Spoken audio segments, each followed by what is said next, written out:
आज ही Doubtnut app download करें। Doubtnut पर होगा अब आपके सभी मैथ्स, केमिस्ट्री, फिजिक्स और बायोलॉजी डाउट्स का सफाया। बस अपने क्वेश्चन की फोटो खींचो, उसे क्रॉप करो और तुरंत वीडियो सोल्यूशन पाओ। Download now. क्वेश्चन हमें असर्शन रीज़न का दिया है, जिसमें असर्शन कह रहा है कि पोलन ग्रेन्स जिस टाइम पीरियड तक वाइबल रहती हैं ये हाईली वेरिएबल होता है, और रीज़न इसका दे रहे हैं कि पोलन ग्रेन्स की वाइबिलिटी कुछ हद तक टेम्परेचर और ह्यूमिडिटी पे डिपेंड करती है।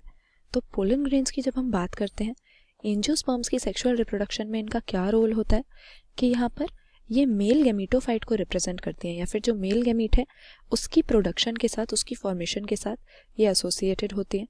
तो इनकी फॉर्मेशन मेल सेक्स ऑर्गन्स में होगी, जिन्हें हम स्टेमन्स कहते हैं, और स्टेमन्स का जो टर्मिनल बाइलोब पार्ट होता है, यानी ऊपर का जो हिस्सा होता है, उसको हम एंथर का नाम देते हैं, और इसी एंथर में स्पोरोजिनस टिश्यू होता है जिससे पोलन ग्रेन्स की फॉर्मेशन होती है। तो यहाँ पर इस एंथर से पोलन ग्रेन जो इसमें फॉर्म हुई उसको स्टिग्मा तक पहुँचाना बहुत ज़रूरी होता है।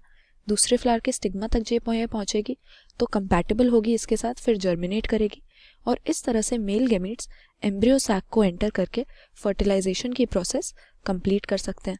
तो जब हम एंथर से स्टिग्मा तक पोलन ग्रेन्स का ट्रांसफ़र करवाते हैं किसी ना किसी एजेंट की हेल्प से, तो इसको पॉलिनेशन की प्रोसेस कहा जाता है।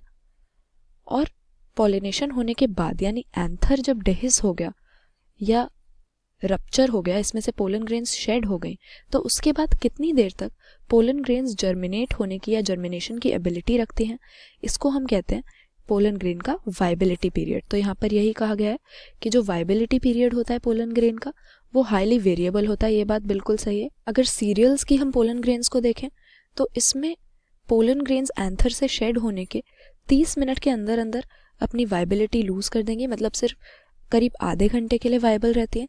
वहीं अगर हम पटेटो फैमिली की या हमारी सोलनेसी जिसको हम बोलते हैं, इसके अलावा रोजेसी फैमिली की और अपनी लेग्यूमिनोसी फैमिली की बात करें तो इसमें हम पोलन ग्रेन्स देखते हैं काफ़ी लंबे पीरियड तक वाइबल रहती हैं, जो कि कई मंथ्स तक हो सकता है।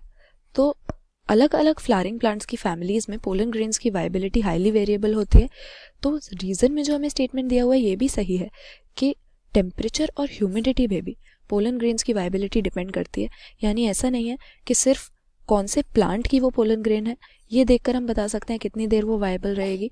जो एक्सटर्नल कंडीशंस हैं या एनवायरमेंटल कंडीशंस हैं, जैसे टेम्परेचर और ह्यूमिडिटी, वो भी पोलन ग्रेन्स की वाइबिलिटी को अफेक्ट कर सकते हैं, लेकिन टोटली इन पे ये डिपेंडेंट नहीं होती। इसीलिए यहाँ पर ऑप्शन ए हम मार्क नहीं करेंगे करेक्ट आंसर, ऑप्शन बी करेंगे। ये सही बात है कि हाईली वेरिएबल होती है, कुछ मिनट से लेके कई मंथ्स तक पोलन ग्रेन्स की वाइबिलिटी हो सकती है। और ये भी सही है कि टेम्परेचर और ह्यूमिडिटी पे ये डिपेंड करती है, लेकिन इस पे भी ये डिपेंड करती है कि कौन सी फैमिली की या कौन से प्लांट स्पीशीज की हम पोलन ग्रेन्स को कंसिडर कर रहे हैं। इसीलिए यहाँ पर ऑप्शन बी सही आंसर मार्क करेंगे। असर्शन और रीज़न दोनों ही सही स्टेटमेंट दिए हुए हैं, लेकिन जो रीज़न है वो असर्शन को एक्सप्लेन नहीं कर रहा है। क्लास 6 से 12 से लेके नीट, IIT, JEE मेंस और एडवांस के लेवल तक 10 मिलियन से ज्यादा स्टूडेंट्स का भरोसा। आज ही डाउनलोड करें डाउटनेट ऐप या व्हाट्सएप कीजिए अपने डाउट्स 8400 400 400 पर।